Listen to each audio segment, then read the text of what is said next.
Hello students, पिछली class में हम लोग सॉलिड स्टेट में 3D पैकिंग देख रहे थे या क्लोज पैकिंग इन क्रिस्टल की बात कर रहे थे। और उसमें हमने आपको ये बताया था कि क्लोज पैकिंग हम लोग 3 स्टेप में करते हैं। फर्स्ट स्टेप में 1D, सेकेंड स्टेप में 2D और फिर थर्ड स्टेप में हम लोग 3D पैकिंग करते हैं। अब उसमें हमने 1D और 2D की बात की थी।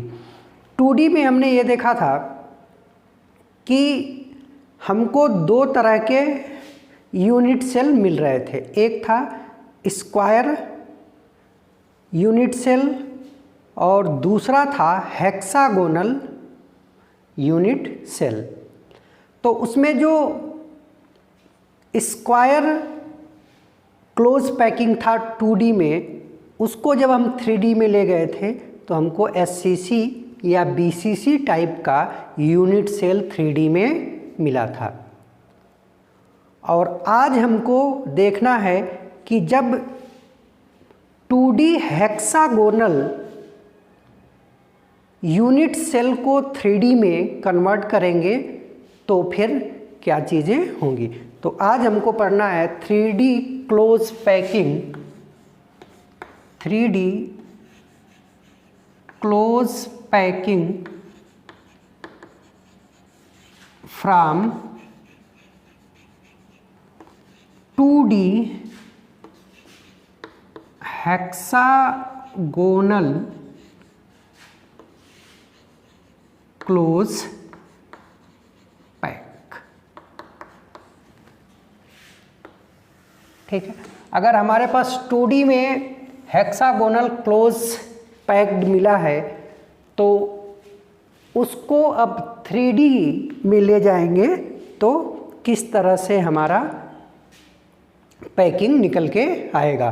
तो सबसे पहले कि हम ये तो जानते हैं कि 3D में जाने के लिए हम एक लेयर, फिर उसके ऊपर दूसरी लेयर और फिर तीसरी लेयर, ऐसे एक दूसरे के ऊपर एक दूसरी लेयर रखते चले जाएंगे तो 3D का अरेंजमेंट आ जाएगा।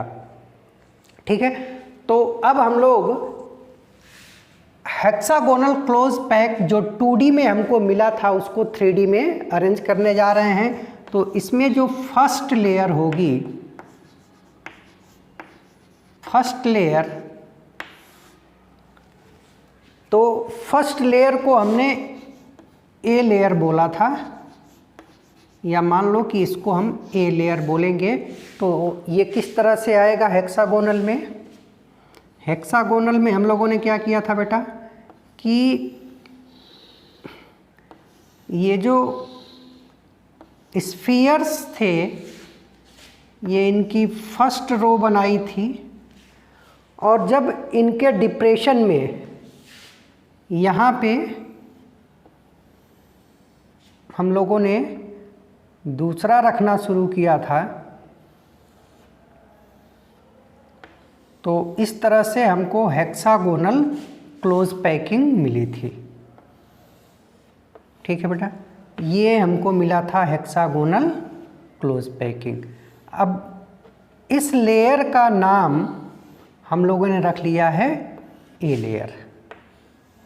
ये फर्स्ट लेयर है, ये फर्स्ट लेयर है और इस लेयर का नाम होगा ए लेयर, फर्स्ट लेयर, और इसको नाम हमने दिया ए लेयर। अब इस लेयर में ये चीज़ हम देख चुके हैं कि ये 2 पास वाले जो स्फीयर होंगे उनके न्यूक्लियस के बीच का डिस्टेंस 2r होगा और यहाँ पे जो वाइड बनेंगे, ये वाइड्स ये टच करते हुए होगा, ये वाइड्स जो बनेंगे ये सारे वाइड्स ट्राईएंगुलर प्लेनर वाइड होंगे, ट्राईएंगुलर प्लेनर वाइड्स होंगे। लेकिन ये ट्राईएंगुलर प्लेनर वाइड्स जो बनेंगे ये 2 तरह से बनेंगे। ये बात भी हम लोगों ने कर ली थी। देखो ये वाले वॉइड जो बन रहे हैं इसमें 2 स्फीयर ऊपर की तरफ है और 1 स्फीयर नीचे की तरफ है। तो ये जो वॉइड बन रहा है ये ऐसे बन रहा है। इस वॉइड को बनने में 2 स्फीयर अपर लेयर में है और 1 स्फीयर लोअर लेयर में है। ये दूसरा वाला जो स्फीयर बन रहा है इसमें 2 स्फीयर लोअर हैं और 1 स्फीयर अपर है। तो इसमें इस तरह का वॉइड बन रहा है। इसमें 1 अपर लेयर है और 2 लोअर लेयर हैं। ठीक है, अगर इसको हम बनाएं तो ये कुछ इस तरह से बनेगा और इसको हम रिप्रेजेंट करें तो ये कुछ इस तरह से बनेगा। ये दोनों के दोनों ही ट्राईएंगुलर प्लेनर वॉइड हैं, बट इनके बनने का पैटर्न अलग है। दोनों ही ट्राईएंगुलर प्लेनर वॉइड्स हैं। ठीक है बेटा।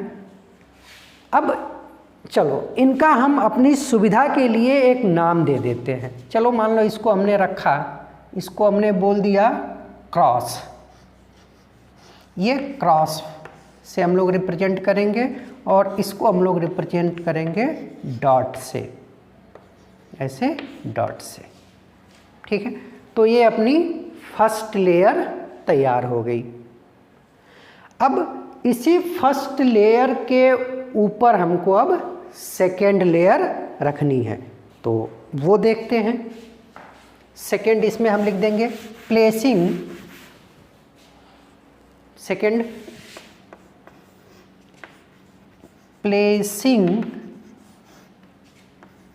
Second layer over first layer. अब इसके ऊपर हम लोग सेकेंड लेयर रखेंगे और उस सेकेंड लेयर का नाम हम लोग देंगे बी। तो अब देखो बेटा, जैसे ही आप इसके ऊपर एक और लेयर बिछाने जाओगे तो फिर आपके पास ये जो 2 तरह के वॉइड्स हैं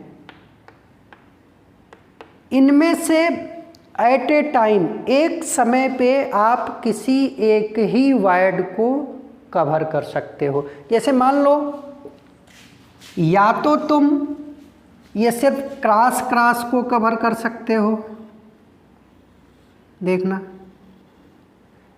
या तो तुम सिर्फ क्रॉस क्रॉस को कवर कर सकते हो। ठीक है बेटा, या तो तुम सिर्फ ये डॉट डॉट को। ऐसा पॉसिबल नहीं होगा कि हम दोनों को कवर करें। एक ही टाइम पे जब आप सेकेंड लेयर रखने जाओगे तो आपके साथ ये लिमिटेशन है कि एट अ टाइम या तो आप क्रॉस वाले वॉइड को कवर कर पाओ या डॉट वाले को कवर कर पाओ। अगर आप एक साथ दोनों को कवर करने लगे तो फिर दोनों को कवर नहीं कर सकते। ठीक है, तो अब हम जब सेकेंड लेयर रखने जाएंगे फर्स्ट लेयर के ऊपर तो हमारे पास it is our limitation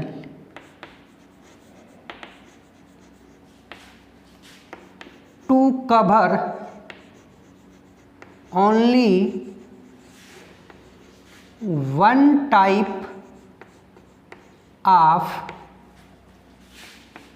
triangular void at a time।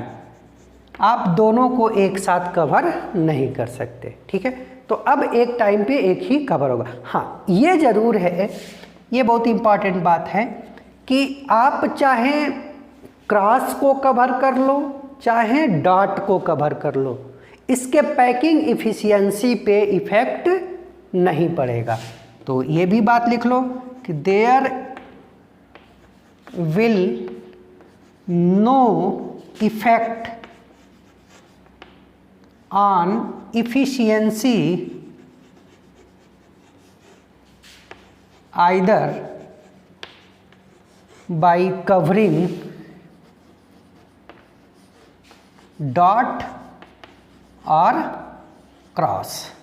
ठीक है, तो सेकेंड लेयर जब आप बिछाने जाओगे तो ये अपनी लिमिटेशन है कि या तो डॉट को कवर करोगे या तो क्रॉस को कवर करोगे। ये अलग बात है कि चाहे डॉट को कवर करो चाहे क्रॉस को कवर करो, इफिशियंसी पे कोई इफेक्ट नहीं आएगा। ठीक है, तो हम सपोज कर लेते हैं, हमने सपोज किया कि हमने क्रॉस वाले को कवर किया, तो जब क्रॉस वाले को कवर करते चलेंगे, ये ऊपर वाले, ये क्रॉस है, ये क्रॉस वाला है, ये क्रॉस है, फिर ये क्रॉस है, फिर उसके बाद ये वाला क्रॉस होगा, फिर ये वाला क्रॉस होगा, फिर ये वाला क्रॉस होगा। ठीक है, तो सिर्फ क्रॉस वालों को हम कवर करेंगे, सिर्फ क्रॉस वालों को कवर करेंगे, सिर्फ क्रॉस वालों को कवर करेंगे, सिर्फ क्रॉस वालों को कवर करेंगे, फिर यहाँ पे भी सिर्फ क्रॉस वालों को कवर करेंगे, फिर यहाँ पे भी सिर्फ अब क्रॉस वाले ही कवर होते चले जाएंगे। और जब क्रॉस वालों को कवर करके ये एक पूरी लेयर तैयार बनेगी, जो सेकंड लेयर है, तो ये लेयर पहली वाली लेयर के जैसी नहीं है। देखो, पहले वाले लेयर में ये 3 नीचे हैं और इसमें 3 ऊपर आ जाएंगे, तो इस लेयर को हम बोलेंगे बी लेयर, इसका नाम देंगे बी लेयर। ठीक है, अब बेटा देखो, जैसे ही आपने इन सेकंड लेयर या बी लेयर को ऊपर से रखा, तो ये जो ट्राईएंगुलर वॉइड था, अब वो ट्राईएंगुलर वॉइड नहीं रहेगा। देखना जरा, जैसे देखो, ये अपना था ट्राईएंगुलर वॉइड, ये कौन सा वॉइड है बेटा? Triangular planar void. और जैसे ही आपने इसको कवर किया, जैसे ही आपने इसको कवर किया, तो बताओ ये कौन सा वॉइड हो गया? 3+1 टेट्राहेड्रल वॉइड। तो अब ये बन गया टेट्राहेड्रल वॉइड। और ये टेट्राहेड्रल वॉइड कौन बना है? पहले क्या था ये बेटा? ये था ट्राईएंगुलर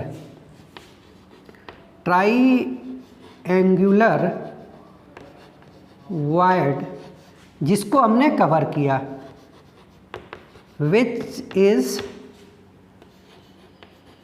कवर्ड बाई स्फीयर। जिसके ऊपर आपने स्फीयर रख दिया तो वो ट्राईएंगुलर वॉइड कन्वर्ट हो जाएगा टेट्राहेड्रल वॉइड में। इसी तरीके से जरा देखना बेटा, मतलब ये वाले शुरू में कौन से थे? क्रॉस वाले, ये क्रॉस था जिसको कवर किया था। अब डॉट वालों के साथ क्या होगा? देखो जरा, डॉट वालों के साथ क्या होने वाला है? जैसे मान लो ये हमने बनाया 1, ये 2 और ये 3, और इस वाले वॉइड को हमने बोला था कि ये क्रॉस है, क्रॉस है। ठीक है, तो ये वाला क्या होगा?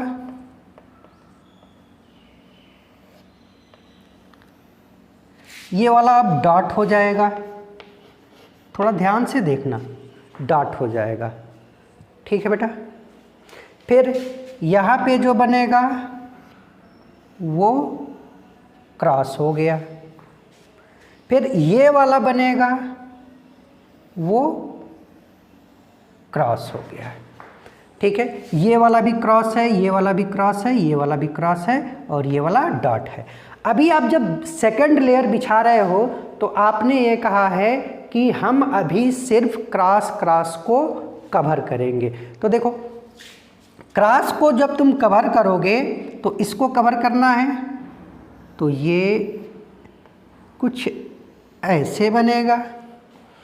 इस क्रॉस को कवर करना है तो ये कुछ इस तरीके से बनेगा, और ये वाले को कवर करना है तो ये कुछ इस तरीके से बनेगा। तो देखो, अब ये डॉट वाला डॉट नहीं रहा, इसमें क्या बन गया, देखो ये, इसको थोड़ा सा और क्लियर बनाएं तो ये ऐसे हैं, एक ये नीचे है और एक ये दूसरा नीचे है। ठीक है, और इसको कवर नहीं किया गया है, तो क्या किया गया है, ये कुछ इस तरीके से बना है, ये कुछ इस तरीके से बना है और ये कुछ इस तरीके से बना। तो ये जो डॉट था, जो ट्राईएंगुलर था, वो अब देखो ये 3+3 का अरेंजमेंट हो गया, 3 ऊपर और 3 नीचे वाले प्लेन में और 3 उसी के ऊपर। तो ये किस तरह का था बेटा, ऑक्टाहेड्रल। ठीक है, तो ये कन्वर्ट हो जाएगा किसमें, ऑक्टाहेड्रल में। आपने जिस ट्राईएंगुलर वॉइड को कवर किया वो कन्वर्ट हो गया टेट्राहेड्रल वॉइड में, और जिसको आपने कवर नहीं किया ये कन्वर्ट हो गया ऑक्टाहेड्रल वॉइड में। ये कन्वर्ट हो गया ऑक्टाहेड्रल वॉइड में। तो सेकंड लेयर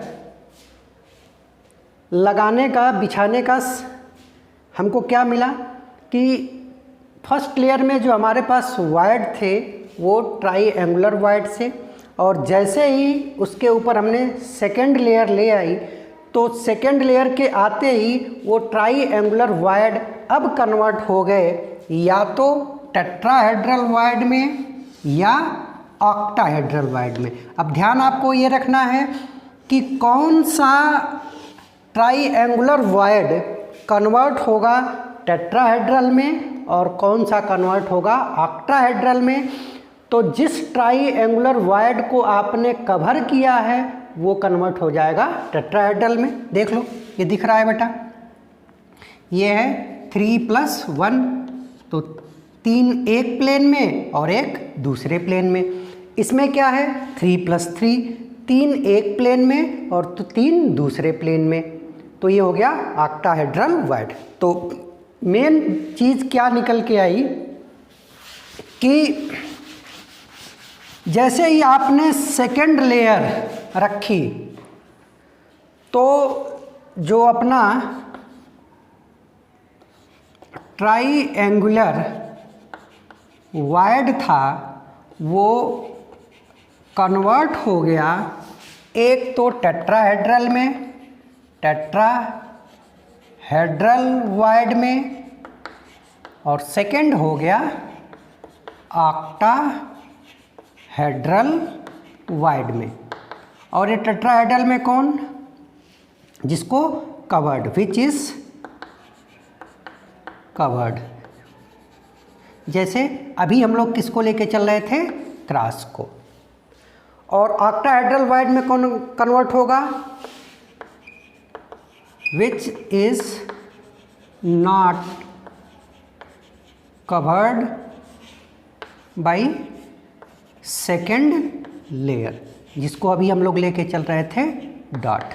तो ये चीज़ आ जाएगी। ठीक है, तो इस तरह से हमारा सेकेंड लेयर भी तैयार हो गया। अब फिर थर्ड लेयर की बात करें। Third layer,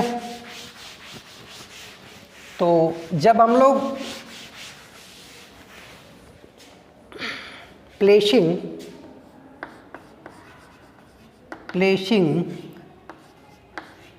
third layer over second layer. अब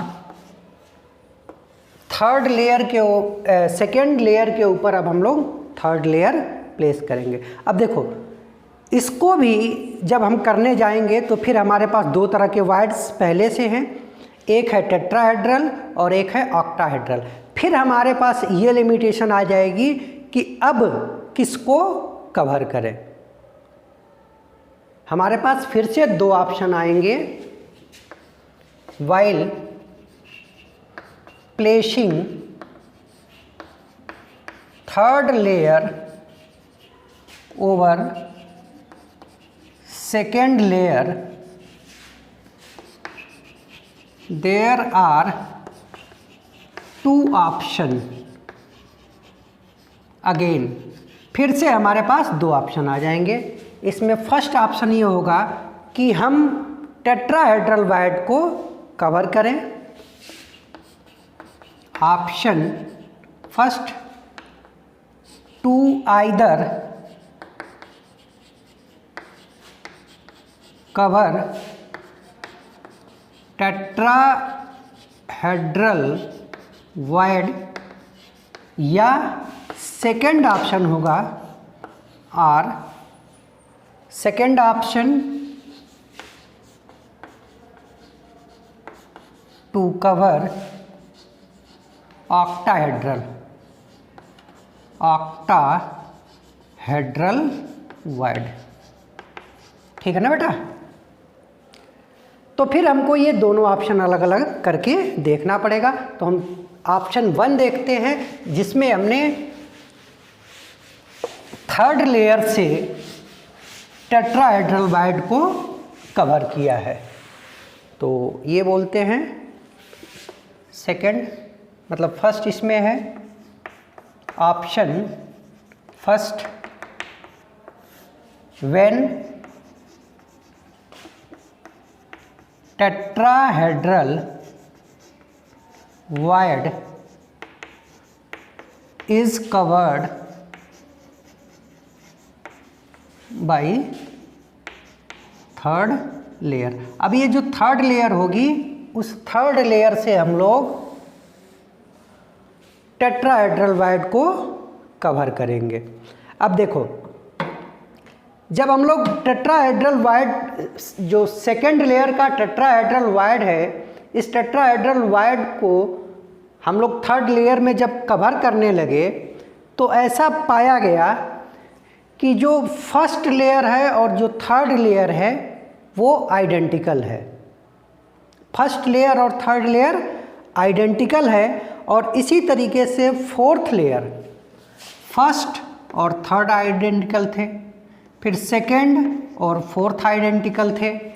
तो इस तरह का अरेंजमेंट, अगर इसको हम बोलें ए और इसको बोलें बी, तो ये किस टाइप का अरेंजमेंट आएगा बेटा? A B type. और ए बी टाइप अरेंजमेंट को ही हम लोगों ने बोला था हेक्सागोनल क्लोज पैकिंग। तो यहाँ पे जो अरेंजमेंट आएगा वो मिलेगा hexagonal close packing, hexagonal close packing. और इसका एक कारण और है कि इसको हेक्सागोनल क्लोज पैकिंग क्यों कहते हैं? क्योंकि इस तरह के अरेंजमेंट में जो यूनिट सेल आएगा वो हेक्सागोनल टाइप का आएगा। ठीक है बेटा? तो आपको ध्यान रखना है कि थर्ड लेयर बिछाते समय अगर आपने टेट्राहेड्रल वायर्ड को कवर किया तो जो अरेंजमेंट आएगा वो ए बी टाइप का आएगा, और A B type hexagonal close packing होता था, ये हम लोग देखे थे। यानी कि यहाँ पे यूनिट सेल हेक्सागोनल टाइप की होगी। ठीक है, अब इसको हम लोग देखते हैं कि इसका अरेंजमेंट कैसे होता है। तो ये हेक्सागोनल क्लोज पैकिंग में ये फर्स्ट लेयर होगी, और इसी फर्स्ट लेयर के ऊपर ये सेकेंड लेयर होगी, और फिर ये थर्ड लेयर आ जाएगी। ठीक है, तो इसमें जो फर्स्ट लेयर होगी और जो थर्ड लेयर होगी वो एक जैसी होगी। जैसे देखो ये फर्स्ट लेयर, उसके ऊपर ये सेकंड लेयर, उसके ऊपर ये थर्ड लेयर, फिर उसके ऊपर ये फोर्थ लेयर। तो फर्स्ट और थर्ड, सेकंड और फोर्थ ये एक जैसी होंगी। और इसका जो यूनिट सेल बन के आता है वो बनता है हेक्सागोनल यूनिट सेल। अब इसमें देखो अगर हमको दिखाना है ये कैसे बनेगा, तो ये 1 2 3 4 5 6 और ये 7, ये 7 है। अब इनके ऊपर ये होगा 8 9 10, फिर इसके ऊपर ये होगा 11 12 13 14 15 16 और 17। तो ये ए लेयर, उसके ऊपर ये बी लेयर, फिर उसके ऊपर ये A layer, A B type का। अब इसको हम हेक्सागन में कैसे रिप्रेजेंट करेंगे, तो ये देखो ये 1 हो गया, ये 2 हो गया, ये वाला 3 है, ये वाला 5 है और 4 ये यहाँ पे आ जाएगा। ठीक है, ये हो गया 4, फिर ये 6 हो गया, ये हो गया 7, फिर ये बॉडी सेंटर पे आ गए 8 9 और 10। ठीक है, फिर ये वाला ये हो गया 11, ये हो गया 12, फिर ये है 13, यहाँ पे होगा फेस सेंटर पे, तो ये इसका हो गया 14, फिर ये कॉर्नर पे 15, फिर ये नीचे 2 कॉर्नर पे हैं तो ये होगा 16 और 17। ठीक है, तो इस तरह से अरेंजमेंट आएगा जब आप टेट्राहेड्रल वॉइड को कवर करोगे थर्ड लेयर में। ठीक है, अब ये यूनिट सेल बन गया और इस यूनिट सेल का नाम है हेक्सागोनल क्लोज पैकिंग, HCP। ठीक है, अब जैसे हम लोगों ने बाकी यूनिट सेल के लिए सारी चीज़ें कैलकुलेट की थी वैसे ही यहाँ पे भी करेंगे। यहाँ पे हम लोग ज़्यादा कैलकुलेशन में नहीं जाएंगे, मोस्टली हम लोग क्या करेंगे कि इसके रिजल्ट पे ज़्यादा ध्यान देंगे, रिजल्ट्स ज़्यादा हम लोग इसका याद करने की कोशिश करेंगे, बहुत ज़्यादा डिटेल में नहीं जाएंगे। तो सबसे पहले बात कर लेते हैं इसके कोऑर्डिनेशन नंबर की। कोऑर्डिनेशन नंबर, तो इसका कोऑर्डिनेशन नंबर होगा बेटा 12, क्योंकि हर एटम अपने से 12 एटम को टच करता हुआ होगा और उस 12 में से 6 तो सेम, जैसे ये है, देखो ये है तो इसका काउंट करो 1 2 3 4 5 6, तो इसका कोऑर्डिनेशन नंबर 6 यहीं पे हो गया। अब 3 जस्ट इसके ऊपर होंगे और 3 इसके नीचे होंगे। क्लियर है? ये वाला एटम, ये 4 वाला, ये अपने ही प्लेन में 6 एटम को टच कर रहा है और इसके ऊपर ये 3 है, इनको टच करेगा और इसके नीचे, इस प्लेन के नीचे भी 3 होंगे, उनको टच करेगा। तो कोऑर्डिनेशन नंबर हो जाएगा 12 और ये होगा 6 + 3 + 3, या इसको और अच्छे से लिखना चाहो तो ये करो 3 6 + 3, तो ये हो गया कोऑर्डिनेशन नंबर। आपको ये ध्यान रखना है। उसके बाद हम लोग करते हैं नंबर ऑफ एटम। सेकेंड बात कर लेते हैं इसके number of atom per unit cell. Number of atom per unit cell की बात करो तो पहले तो काउंट करो कि कुल कितने एटम हैं। एक यूनिट सेल में कितने एटम है बेटा? 17 हैं। कितने हैं? टोटल 17 हैं।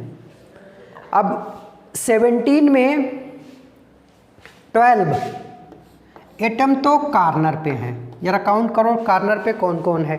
1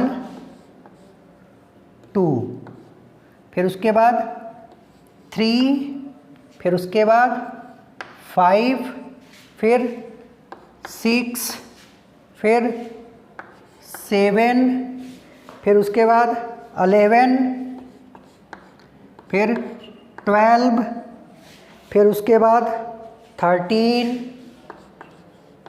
फिर उसके बाद 13 के बाद 15, फिर 16 और 17, 16 और 17। तो ये 1 2 3 4 5 6 7 8 9 10 11 12 हो गए कार्नर पे।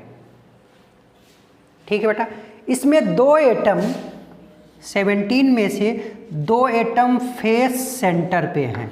कौन कौन से हैं बेटा? एक फेस ये हो गया हेक्सागन का, और दूसरा फेस हेक्सागन का ये वाला हो गया। तो 2 एटम, एक एटम नंबर 4 और एटम नंबर 14, तो फेस सेंटर पे हैं 4 और 14। फिर 3 एटम बॉडी सेंटर पे हैं। 3 एटम कहाँ पे हैं बेटा? बॉडी सेंटर पे। कौन कौन? 8 9 और 10। ठीक है, अब आपको पता है कि ये हेक्सागन है। जैसे क्यूब में हर कार्नर से 8 कार्नर जुड़े थे, तो हेक्सागन में हर कार्नर से 6 और हेक्सागन जुड़े होंगे। ठीक है, तो हेक्सागन के केस में जो कार्नर का कंट्रीब्यूशन होता है, कार्नर का कंट्रीब्यूशन होता है वो होता है 1/2। जो फेस सेंटर का कंट्रीब्यूशन हो 1/6। फेस सेंटर का कंट्रीब्यूशन होगा 1/2 और बॉडी सेंटर का जो कंट्रीब्यूशन होगा वो होगा 1।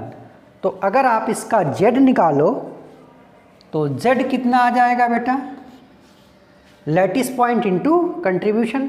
अब 12 लैटिस पॉइंट हैं कार्नर के, और कार्नर का कंट्रीब्यूशन है 1/6, प्लस 2 है फेस सेंटर के, तो 2 और फेस सेंटर का कंट्रीब्यूशन है 1/2, प्लस बॉडी सेंटर पे है 3 और कंट्रीब्यूशन है 1, तो ये हो जाएगा 2 + 1 + 3, यानी कि ये आ गया 6, यानी कि इसका Z कितना होगा बेटा? 6। तो दूसरा रिजल्ट आ गया कि कोऑर्डिनेशन नंबर 12 होगा, लैटिस पॉइंट 17 होंगे, और Z रैंक इसकी कितनी होगी? 6 होगी। ठीक है बेटा, अब हमको ये फिर से हटाना पड़ेगा। तो इसके बाद हम लोग तीसरी बात करते थे,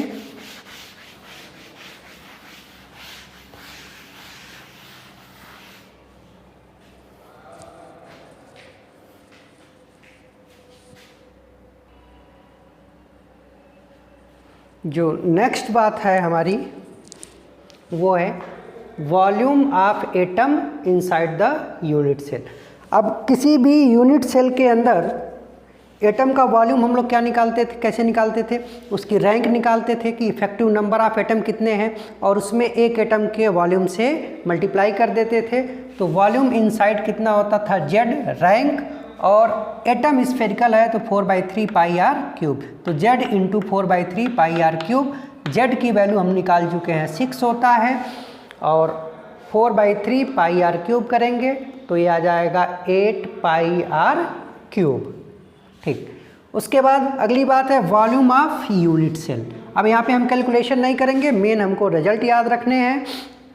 हम वैसे बता दे रहे हैं, जो मैथमेटिक्स वाले हैं वो अपना कोशिश कर सकते हैं, क्योंकि इस पे आपके एडवांस लेवल में क्वेश्चन बनते हैं कैलकुलेट करने के लिए। तो क्या करोगे, देखो ये जो यूनिट सेल है ये हेक्सागन है, तो हेक्सागन का जो वॉल्यूम होता है वो होता है एरिया ऑफ बेस और हाइट। तो आपको इस बेस का एरिया और इस यूनिट सेल की हाइट निकाल के और मल्टीप्लाई कर दोगे, area of base into height कर दोगे, तो इस यूनिट सेल का वॉल्यूम आ जाएगा। कैलकुलेट करोगे तो ये आएगा 24r³√2। ठीक है बेटा। अभी आपको सिर्फ ये हो गया वॉल्यूम यूनिट सेल, ये आपको रिजल्ट्स याद रखने हैं। ठीक है, ये सब कैलकुलेशन अपने कोर्स में नहीं है। फिर पैकिंग इफिशिएंसी। पैकिंग इफिशिएंसी क्या होता था, volume of atom inside upon volume of unit cell into 100।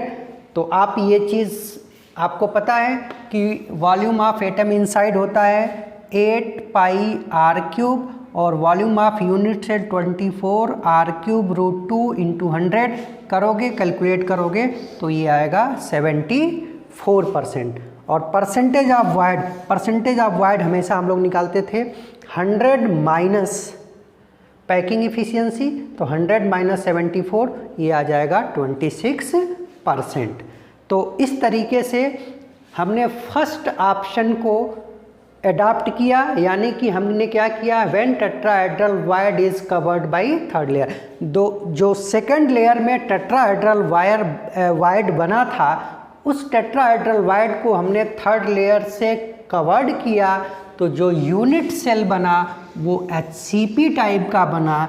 ये होता है HCP, जिसमें फर्स्ट और थर्ड लेयर सेम होती हैं और इसका अरेंजमेंट पूरा आपको सारी चीज़ें कि इसका आपको coordination number, lattice point, rank, volume inside, volume of unit cell, packing efficiency और परसेंटेज ऑफ वॉइड पूरा बता दिया। अब इसके बाद हमको करना है सेकेंड ऑप्शन। सेकेंड ऑप्शन में क्या था,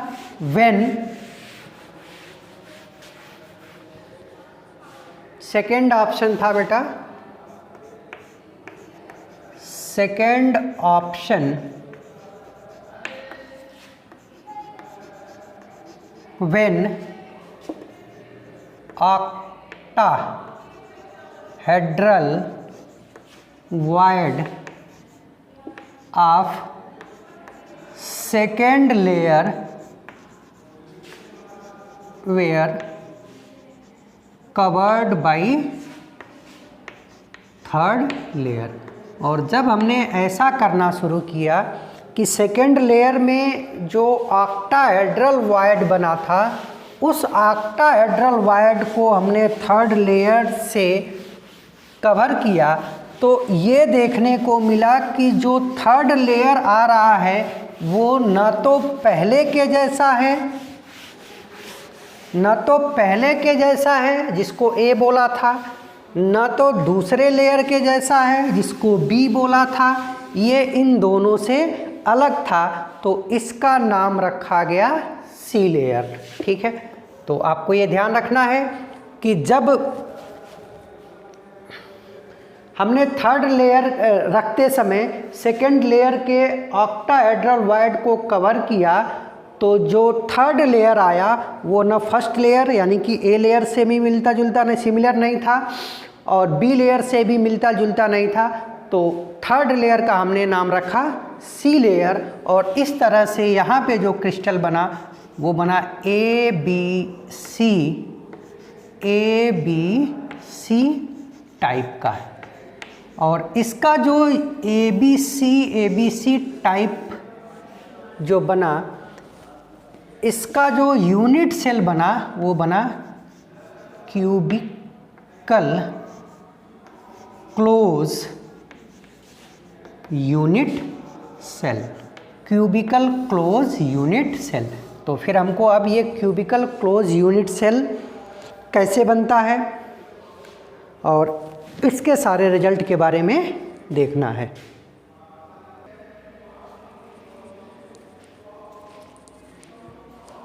हाँ बेटा, तो जब हम लोग सेकेंड ऑप्शन को अडॉप्ट करेंगे, यानी कि ऑक्टाहेड्रल वायर्ड को जो सेकेंड लेयर में बना है उसको थर्ड लेयर से कवर करेंगे, तो ABC टाइप का हमको अरेंजमेंट मिलेगा। और इसमें जो यूनिट सेल होगी वो क्यूबिकल क्लोज यूनिट सेल होगी, जिसको हम बोलते हैं CCP। अब आपको एक बहुत बड़ा यहाँ से हेल्प मिल जाएगा कि आपको ये ध्यान रखना है कि CCP इक्विवेलेंट होता है FCC के, फेस सेंटर्ड क्यूबिक के। तो जितने भी फेस सेंटर्ड क्यूबिक के रिजल्ट हमने आपको सिखाए थे, सारे रिजल्ट इसके लिए अप्लाई हो जाएंगे। खैर, अब देखो इसमें फर्स्ट लेयर ये A लेयर है, ये B लेयर है और C लेयर है, ये तीनों एक दूसरे से डिफरेंस है। अब फिर जब फोर्थ लेयर आएगी तो फर्स्ट और फोर्थ लेयर एक जैसी होंगी, ठीक है। अब ये फर्स्ट लेयर में, ये सेकेंड लेयर में एटम है, ये 1 2 3 4 5 6 7 8 9 10 11 12 13 14। अब इन्हीं 14 एटम को हमको एक क्यूबिकल स्ट्रक्चर में अरेंज करना है। तो ये देखो FCC वाला है, जो FCC हम लोगों ने बनाया था फेस सेंटर्ड क्यूबिक,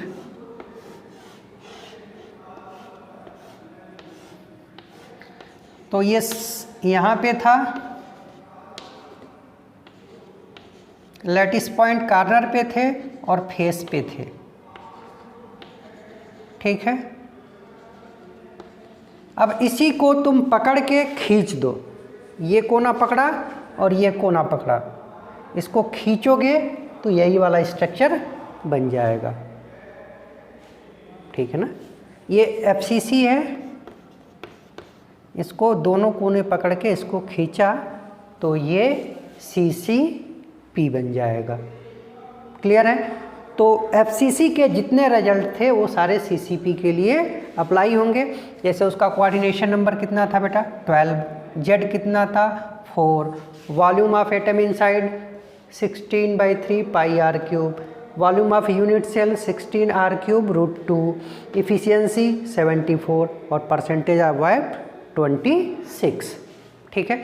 तो इस तरीके से हमारा जो क्लोज पैकिंग था वो कंप्लीट हो गया। आपको इसमें फिर मैं बोल रहा हूँ कि रिजल्ट्स पे ज़्यादा ध्यान रखना है, रिजल्ट्स आपको याद होने चाहिए।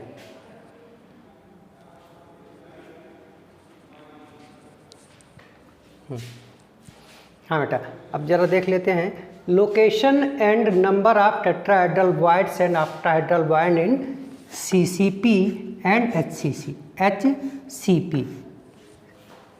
CCP और HCP में जो टेट्राहेड्रल वायर्ड्स और ऑक्टाहेड्रल वायर्ड्स बनते हैं, ये कितने कितने बनते हैं। पहली बात कि चाहे वो CCP हो चाहे HCP हो, आपने देखा है कि दोनों में ही दोनों तरह के वायर्ड्स रहेंगे, दोनों में दोनों तरह के वायर्ड्स आपको मिलेंगे।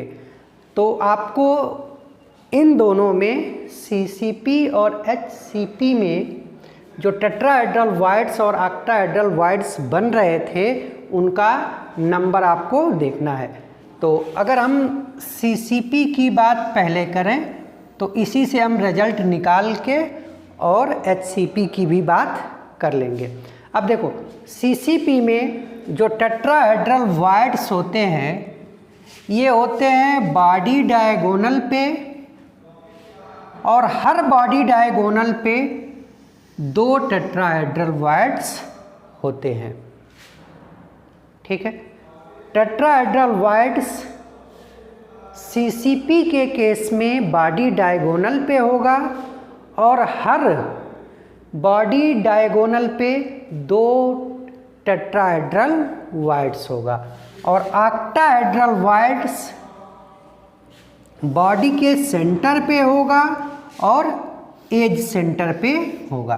तो इतनी जानकारी अगर हमको पता है तो फिर हम इनके नंबर कैलकुलेट कर सकते हैं। कैसे?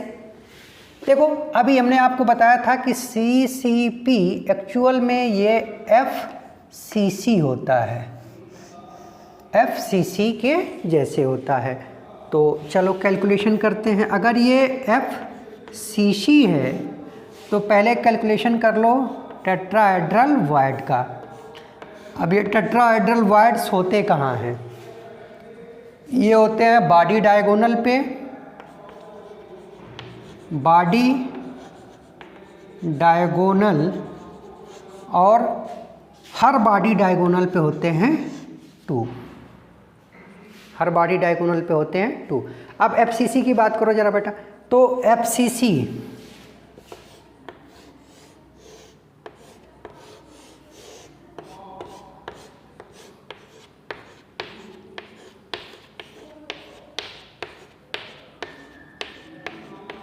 ये है FCC। इसमें अगर FCC का आप Z निकालो तो 8 corner into 1/8 plus 6 face contribution 1/2, तो ये आ गया 4। यानी कि FCC में नंबर ऑफ एटम 4 होंगे। अभी इसकी ज़रूरत पड़ेगी इसलिए मैं बता रहा हूँ आपको। अच्छा, अब FCC में बॉडी डायगोनल कितने होंगे बेटा? Number of body diagonal, number of body diagonal कितने होंगे बेटा? 4 होंगे। और आपने कहा कि टेट्राहेड्रल वॉइड हर बॉडी डायगोनल पे होंगे और एक बॉडी डायगोनल पे 2 होंगे। तो यहाँ से निकल आया नंबर ऑफ टेट्राहेड्रल वॉइड, तो ये है 2 into number of body diagonal और 2 इंटू 4 यानी कि 8। अब आपको Z में और इसमें रिलेशन देखना है और एक जनरल रूल आपको ये बना लेना है कि ये अब कहीं पे भी आप अगर देखोगे किसी भी यूनिट सेल में, तो उसका जितना नंबर ऑफ एटम होगा जस्ट उसका double number of tetrahedral void होगा। तो ये आपको अब ध्यान रखना है कि नंबर ऑफ टेट्राहेड्रल वॉइड ये होगा 2 इंटू नंबर ऑफ एटम्स। ठीक है, और ये बहुत काम का रिजल्ट है। आपको बिना कुछ किए आपका आंसर आएगा कि आप किसी भी यूनिट सेल में नंबर ऑफ टेट्राहेड्रल वॉइड पूछ रहा है तो आप उसमें number of atom, effective number of atom count कर लो और उस इफ़ेक्टिव नंबर ऑफ एटम से 2 से मल्टीप्लाई कर दो या उसका डबल कर दो तो टेट्राहेड्रल वॉइड्स आ जाएंगे। ठीक है, अब हम लोग बात करते हैं ऑक्टाहेड्रल वॉइड के। तो हमने आपसे कहा कि CCP में जो ऑक्टाहेड्रल वॉइड्स हैं ये होंगे बॉडी के सेंटर पे और एज सेंटर पे।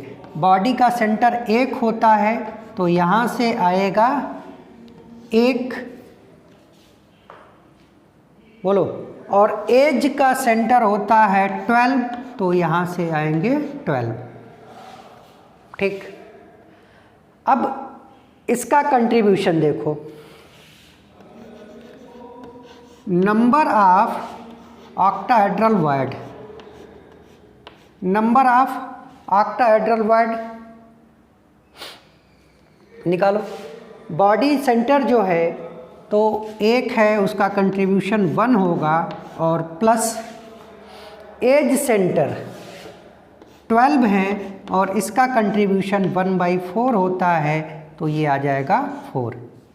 यानी कि ऑक्टाहेड्रल वॉइड किसके बराबर होगा? 4 के। और यही तो CCP या FCC का नंबर ऑफ एटम है। तो सेकंड रिजल्ट आपका बहुत इंपॉर्टेंट आ गया कि नंबर ऑफ ऑक्टाहेड्रल वॉइड ये होगा नंबर ऑफ एटम्स के। ठीक है, ये 2 चीज़ें आपको ध्यान रखनी है कि नंबर ऑफ जो टेट्राहेड्रल वाइड्स होते हैं वो नंबर ऑफ एटम के डबल होंगे और number of octahedral wide number of atom के बराबर होंगे। और इसके बाद अब बच जाता है HCP। तो इसी चीज़ को वहाँ पे भी अप्लाई हम लोग कर देंगे।